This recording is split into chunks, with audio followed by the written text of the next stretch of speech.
SIUE, this is 204 News Break. Hello and welcome to 204 News Break. I'm Vamera. And I'm Sierra.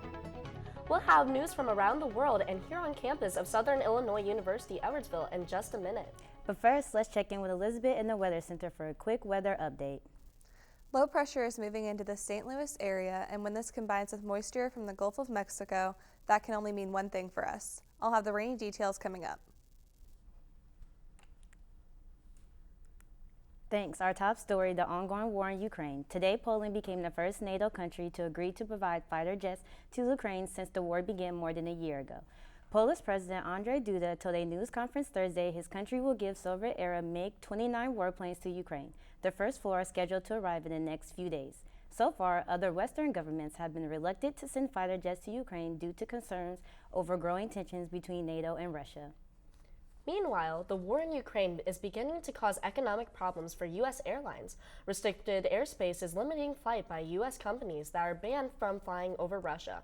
The airline industry says it is losing business to foreign competitors who still have access to Russian airspace. Airline officials say they could lose $2 billion per year if the travel ban continues. For news closer to home, let's go into the field now for a special 204 news report. As the school year progresses, college students often find that it is increasingly difficult to go to their classes. Students may skip class, have commitments that prevent them from attending, they might come to class daily, or they might attend a class and withdraw in the middle of the semester. All professors have different policies for attendance. Some make it optional, and others make it mandatory. I have attendance policies for all my classes. They can miss up to 3 classes typically without a problem. If they miss a 3rd class, then they have a problem. Students have various opinions on attendance policies.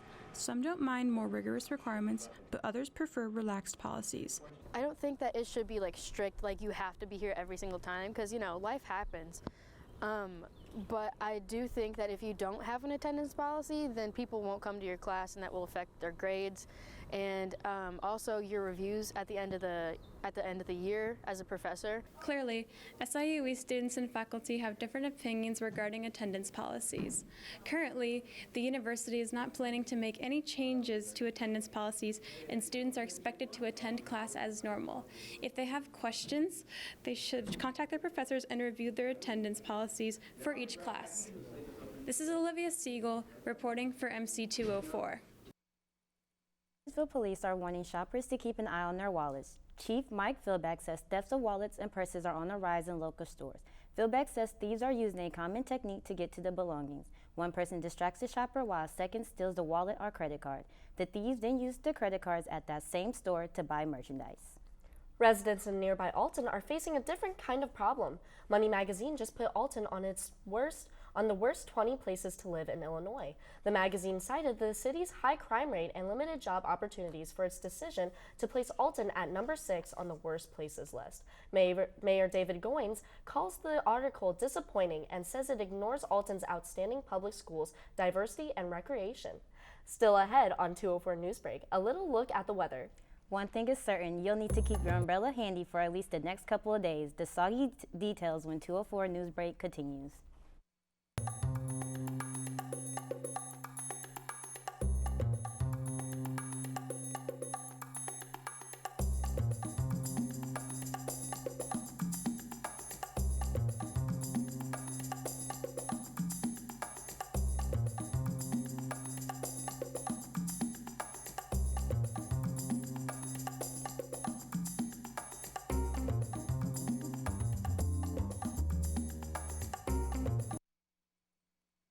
We're going to hold off on the weather to bring you this story just in.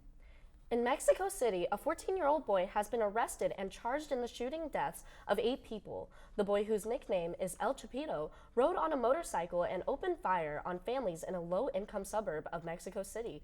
The victims who were attacked were throwing a party at their homes. After his arrest, the boy told police he had been drugged by gang members who forced him to commit the crime. So far, Mexican police have not released a motive in the shooting.